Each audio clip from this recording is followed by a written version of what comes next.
everyone, and welcome back for another deep dive. Today we're going to be looking at the employer job offer in-demand skills stream, which is part of the Ontario Immigrant Nominee program. You guys probably already know. The OINP lets Ontario pick out the skilled workers they really need, and then they can nominate those workers for permanent residency in Canada, right? Right. But we're going to go deeper than that today. We've got the official guidelines, and we're going to dig into all the details. What I think is really interesting about this stream is how it shows us what Ontario's economy actually needs. It's like a little sneak peek into what they're looking for. And you might be surprised by some of these in-demand jobs. Oh, I love surprises. So tell me more. What are these in-demand skills we keep hearing about? Well, it's like this. Ontario basically has this list of jobs they need people to fill. And it's not all just like tech jobs and computer stuff. There are other jobs you might not expect. And here's the really interesting part. Where you want to live in Ontario actually affects which jobs can qualify. So there's a list for all of Ontario, and then a separate one just for areas outside of the Greater Toronto area. So does that mean that if I wanted to, let's say, be an artisanal cheesemaker, my chances of getting nominated are higher if I move to a smaller town? Exactly. Ontario wants to help boost all the local economies across the entire province. That makes a lot of sense. So if someone's listening to this and they've got their eye on a specific place in Ontario, it sounds like that's a smart move because it could open up more opportunities for them. Yeah, definitely. To give you an idea of the kinds of jobs we're talking about, think meat cutters, or people who operate industrial sewing machines, or even people who work with livestock. Ontario's needs are really diverse. It's like this little snapshot of how their economy works, from farms to factories to fancy cheese. Okay, so let's say you've got a job offer in one of these in-demand fields. Does just any job offer get you in? Not quite. There's a whole list of things the job offer has to meet. So first of all, the employer needs to be really serious about it. The job has to be full-time and permanent. And it has to pay at least the median wage for that job in that region.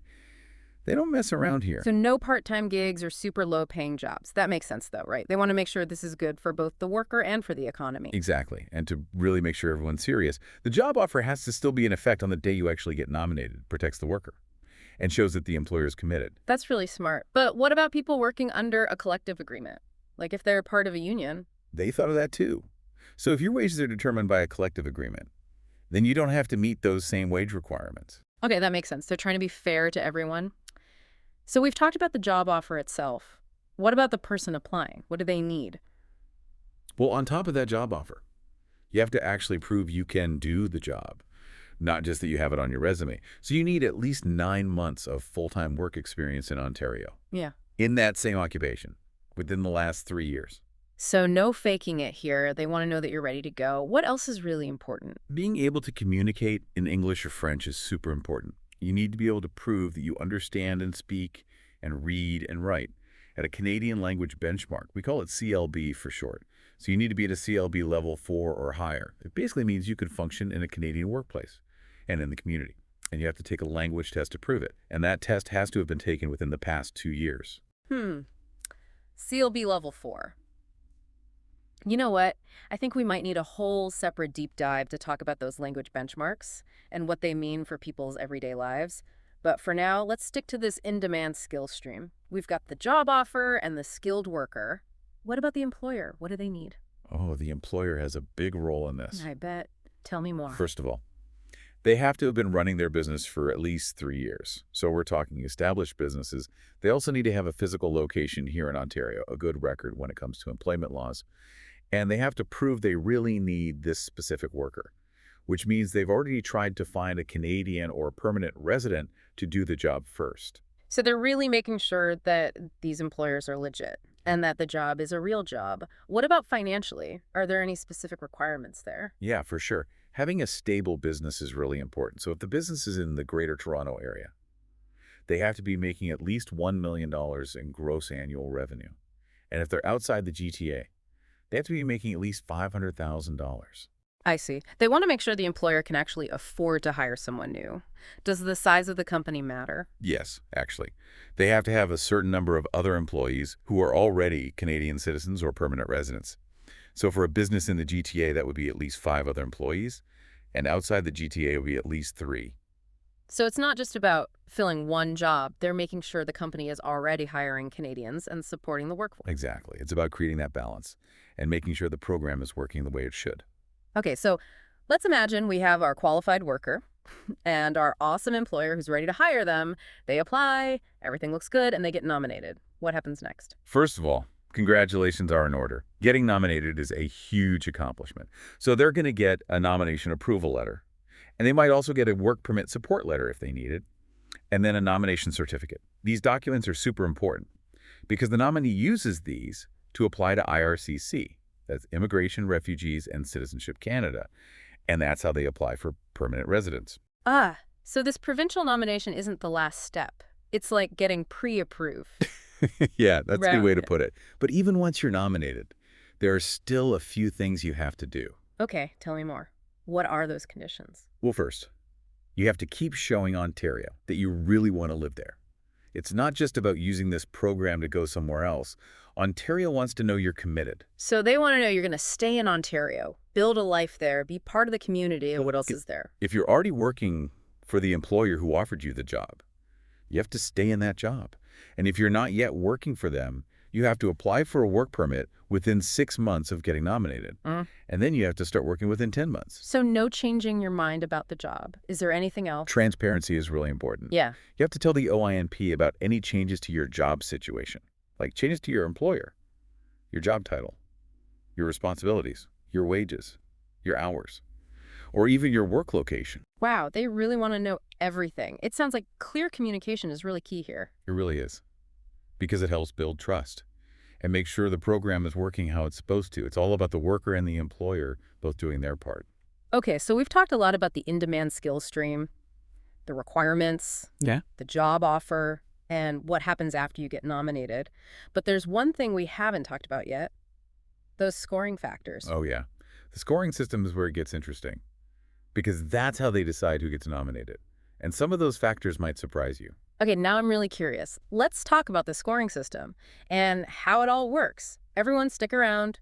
We'll be right back after a quick break to find out how these scoring factors can make or break your application. All right, so right before the break, we were talking about that OINP scoring system. It's how they pick who gets nominated in the in-demand skills stream. It's kind of like a game, right? You get enough points and you win a nomination. No, not exactly a game. But knowing how the points work can help you. Okay, so tell me, what are the things that can get me the most points? Well, we already mentioned how the wage matters. The more money they're offering you per hour, the more points you get. Yeah, that makes sense. Because a higher wage usually means it's a job that needs special skills. And those are the types of skills Ontario's economy really needs. Right. What else gets a lot of points? Location. If you're willing to move outside the Greater Toronto area, you get more points. Hmm. Especially if you go to Northern Ontario. That's Hmm. where they need people the most. So if you're the kind of person who likes nature and the small towns, Northern Ontario could be a really good option, and the employers up there must be happy about that too. For sure. It's a win-win. They get workers. Yeah. And people get to live in a beautiful place. Yeah. Oh, and another thing that can give you more points is if you already have a work permit. So you're already working here, and you're showing them you can adapt and contribute. Exactly. What about if you've been working for the same employer who gave you the job offer? Does that help? Yeah. If you've been with that employer for at least 6 months already, you get bonus points. That makes a lot of sense because it shows that you already have a relationship with that employer. Right. And that everyone's happy working together. Okay, so we've got location, wages, work permits, and working for the employer already. Yeah. What about your earnings history in Canada? Does it matter how much money you've made in the past? You know what?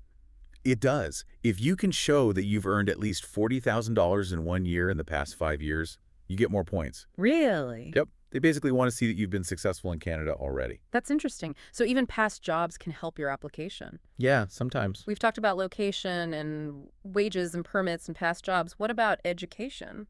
So you need at least a high school diploma to apply to this stream, like a Canadian high school diploma or something equivalent from another country. Right. But once you have that, it doesn't matter how much more education you have. Your education level doesn't give you any extra points. Yeah. So it's just like a basic requirement. You need that to apply. Right. But after that, it's really all about those in-demand skills. Exactly. Okay, so we've talked about how you get nominated.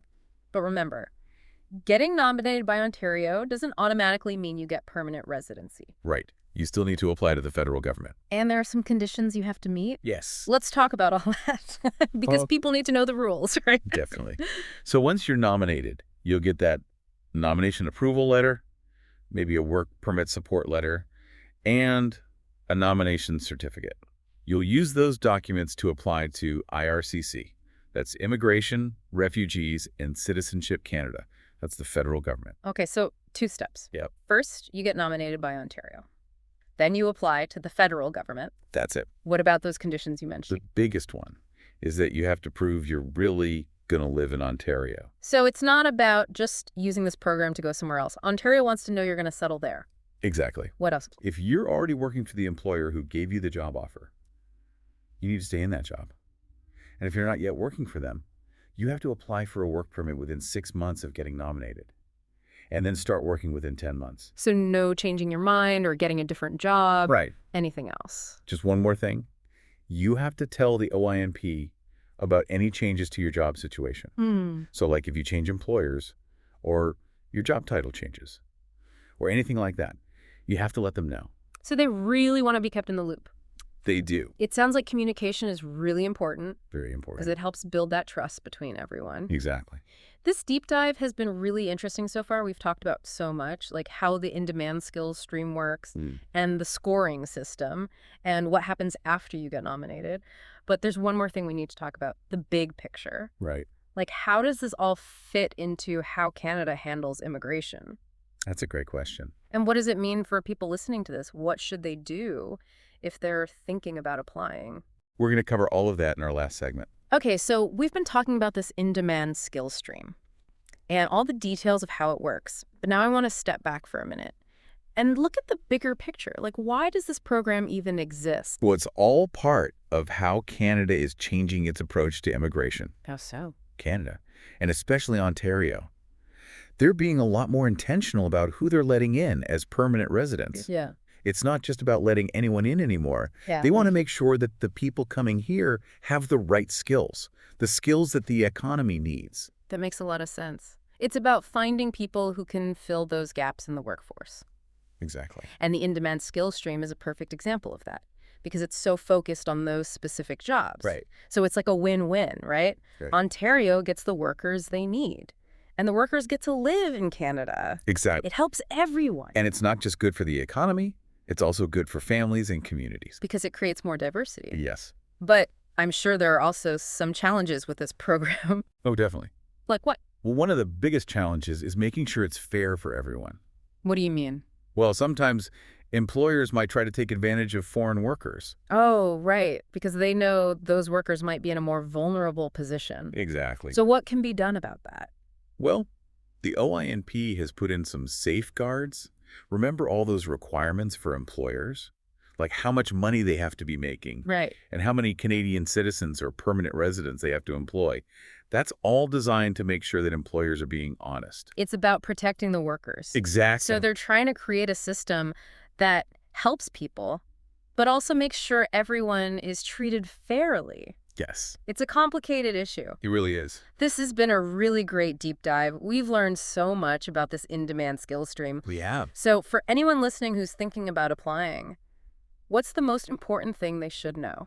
Do your research. We've given you a good overview here, but you need to read the full guidelines yourself. They're on the ontario.ca website. Don't just rely on what you hear from other people. Go straight to the source. Yeah. It's important to be informed. And remember, this is just one way to immigrate to Canada. There are other programs too. So if you want to live in Ontario, take some time to explore all your options. Maybe talk to an immigration consultant. Yeah, that's a good idea. Do your research. And don't be afraid to ask questions. Well, that brings us to the end of our deep dive into the OINP's in-demand skills stream. I hope you all learned a lot. Me too.